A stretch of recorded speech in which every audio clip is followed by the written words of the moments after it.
हमारी वीडियोस सिर्फ और सिर्फ लिखित मूल महाभारत पर आधारित होती हैं। हम किसी प्रकार का बदलाव नहीं करते। जयद्रथ वध की इस श्रृंखला के पिछले भाग में आपने देखा कि द्रोणाचार्य ने किस प्रकार शकट चक्र गर्भ व्यूह का निर्माण किया।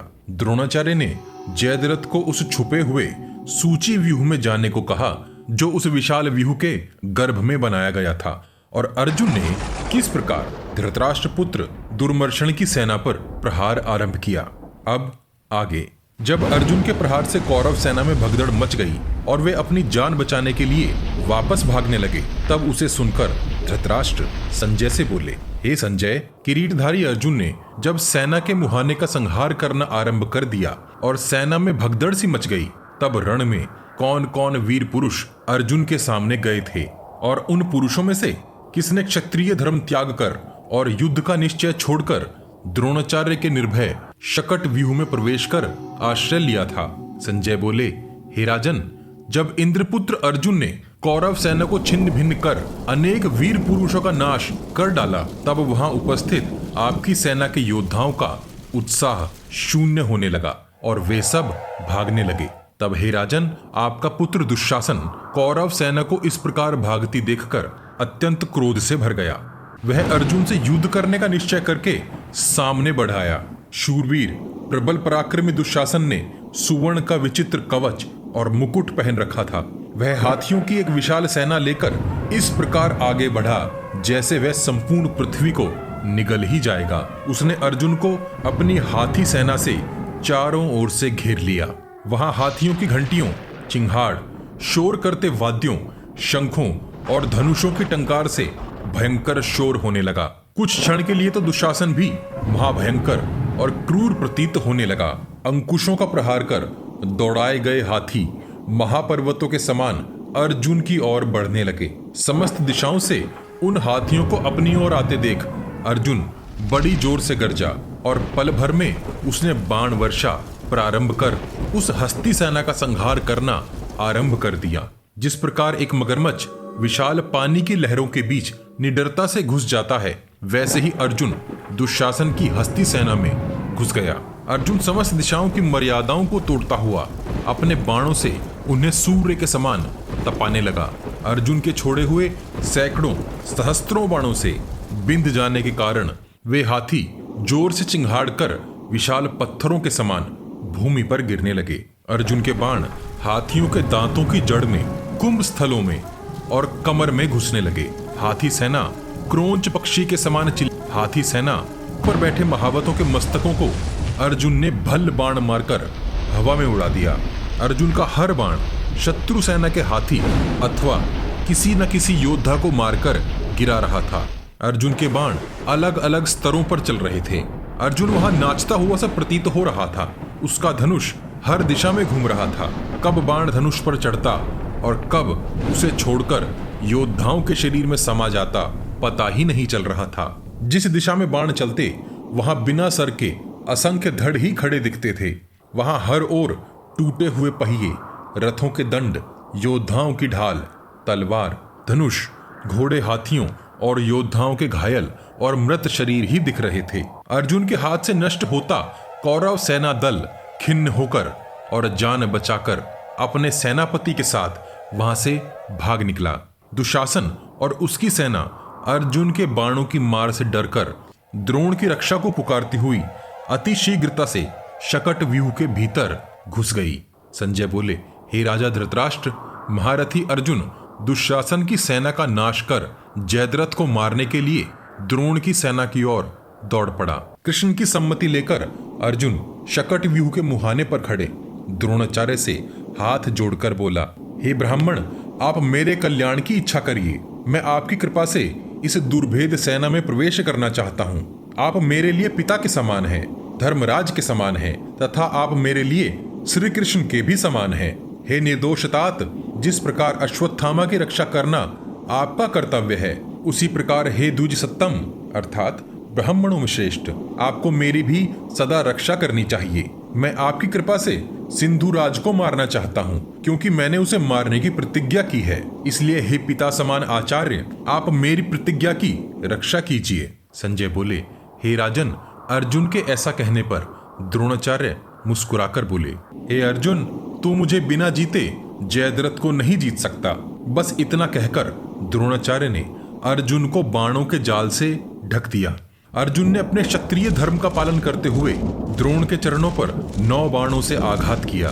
दोनों के बीच युद्ध प्रारंभ हो गया। द्रोणाचार्य ने अर्जुन के बाणों को काटकर विषाग्नि के समान तीक्ष्ण बाणों से श्री कृष्ण और अर्जुन को बींध डाला। संजय बोले, तभी अर्जुन ने अपने बाणों से द्रोणाचार्य के धनुष को काटने की इच्छा की।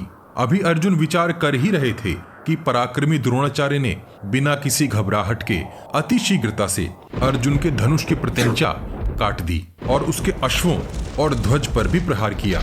इतना ही नहीं, क्षण भर में द्रोणाचार्य ने मुस्कुराकर अर्जुन को अपने बाणों की वर्षा से आच्छादित कर दिया। पल भर में अर्जुन ने अपने विशाल धनुष पर प्रत्यंचा चढ़ा दी। उसने आचार्य से बढ़कर पराक्रम दिखाने की इच्छा से तुरंत ही 600 बाण छोड़े। वे बाण इतनी शीघ्रता से धनुष से निकले मानो अर्जुन ने एक ही बाण छोड़ा हो। क्षण भर में ही चित्र युद्ध करने वाले अर्जुन ने अति पराक्रम प्रकट किया और सहस्त्रों सहस्त्र बाण छोड़कर द्रोणाचार्य की सेना का संहार करना आरंभ कर दिया। बाणों से बिंधे हुए घोड़े, हाथी, मनुष्य प्राण त्याग कर भूमि पर गिरने लगे। जिस प्रकार अग्नि सब कुछ भस्म कर देती है और मेघ पवन से बिखर जाते हैं, वैसे ही विशाल हाथी भी अर्जुन के बाणों से घायल और मृत हो भूमि पर गिरने लगे। सूर्य के समान अर्जुन के किरणों के समान बाणों ने कौरव सेना को तपा रखा था।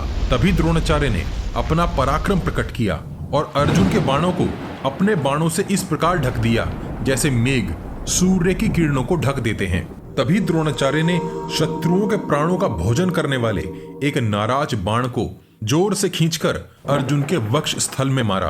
उस प्रहार से अर्जुन के सभी अंग विहल अर्थात पीड़ा से अशांत हो गए।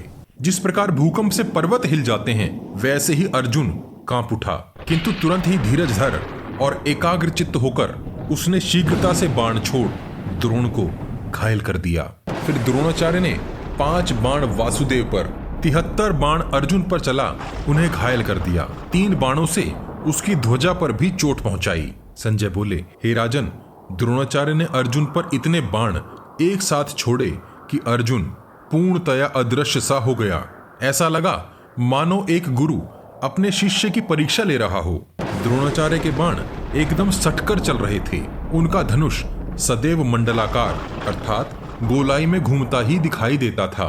संजय बोले, हे राजन, द्रोणाचार्य के छोड़े हुए कंकपत्र अर्थात सफेद चील के पंखों से बने बाण अर्जुन और श्री कृष्ण पर जाकर गिरे।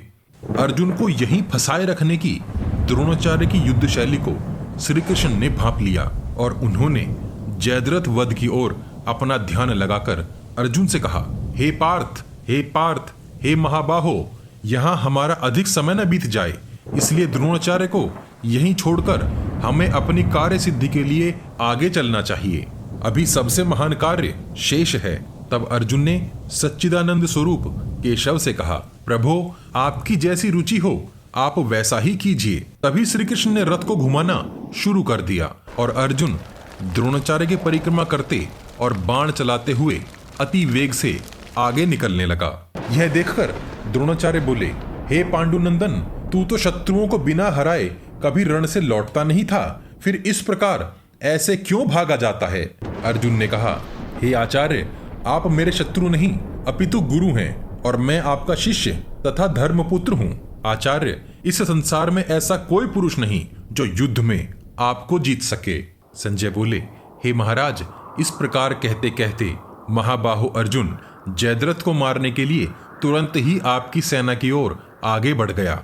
आपकी सेना में प्रवेश करते समय अर्जुन के पीछे पीछे उसके चक्र रक्षक पांचाल देशी युधामन्यु और उत्तम औजा भी चले। संजय बोले, महाराज, तब आपकी सेना के जय सात्वत वंशी कृतवर्मा, काम्बोज नरेश तथा कलिंग देश के श्रुतायु ने अर्जुन को शकट व्यूह में घुसने से रोका। उनके पीछे 10 सहस्त्र अनुयायी उनकी सहायता के लिए उपस्थित थे। अभिशाह, शूरसेन, शिबी, वसाती, मावेल्लक, ललित, केकय, मद्रक, नारायण नामक गोपालगण तथा काम्बोज देशीय राजे भी, जिन्हें कर्ण ने पूर्व काल में रण में जीतकर अपने अधीन कर लिया था, उन सब राजाओं ने अनेक प्रकार से युद्ध करने वाले महाधनुषधारी अर्जुन को शकट व्यूह में घुसने से रोक दिया। क्रोध से भरे दोनों ओर के योद्धा एक दूसरे को ललकारने लगे। तभी वहां अर्जुन और कौरवों में रोमांचकारी और भयंकर युद्ध छिड़ गया। जिस प्रकार औषधियां उभरते हुए रोग को रोक देती हैं, वैसे ही समस्त कौरवों ने एक साथ मिलकर पुरुष श्रेष्ठ अर्जुन को वहीं रोक दिया।